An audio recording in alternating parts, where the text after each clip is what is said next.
Diaday taron diri sa ato mga idol kay nanganak ang ato anay. Mao ning ato giistaran nga kondo mga idol.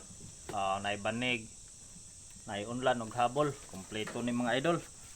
Mao nang ato gibuhat diri mga idol nga ato katulganan.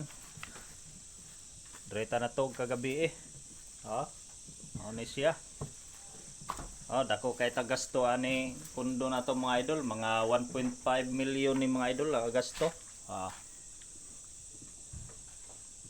Nanganak ni kaganiha mga idol, mga alas 4.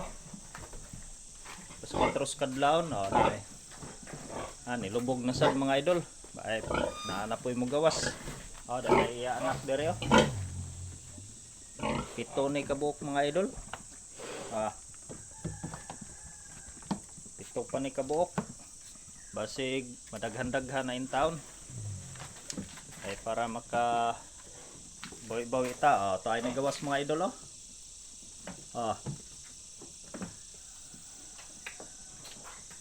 tayo ni gawas.